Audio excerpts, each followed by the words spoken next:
Right, our main focus as well today is the impact of broken infrastructure on the country's economy.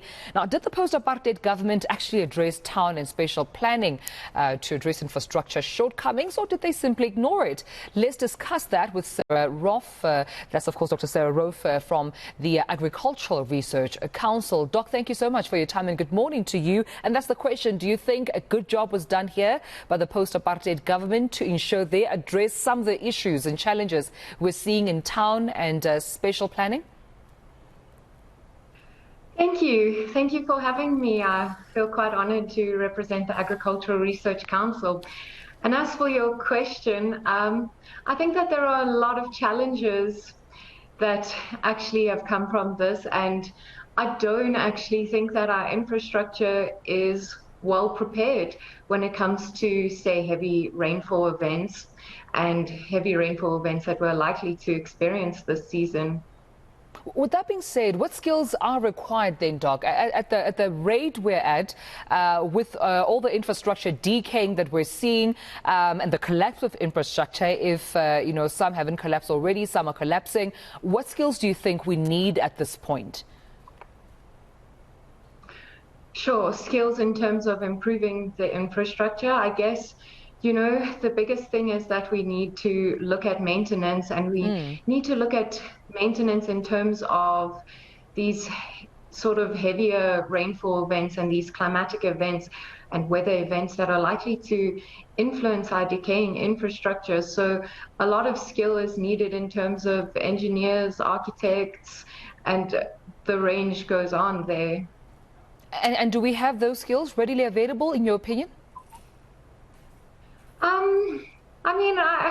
I suppose there are lots of skills, but I think that even moving out of, I suppose that a lot of skilled workers are also moving out of South Africa and moving to other countries where perhaps they have better opportunities.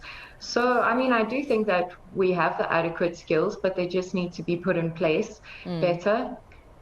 Yeah, and I know that we just got out of COP27 summit recently, and I just wonder what, in your opinion, the significance is more than ever now to continue with climate change awareness, especially its impact on infrastructure. Sure.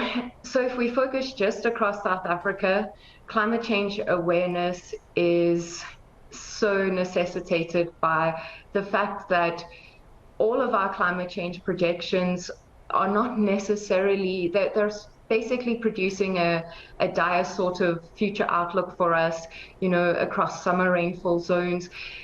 So this is much of Gauteng, the central, interior, and eastern regions of the country. There's a large chance, or a real high likelihood, that we are to experience heavier, more severe rainfall events during the summer seasons. And we also are going to experience a lot more extreme heat events. So for us as a country, climate change awareness is extremely, extremely important from the ordinary person of society to business people to basically everybody of society. Really needs to pick up their awareness, and they need to be fully understanding of what the impacts could be and how we can contribute to reducing the impacts.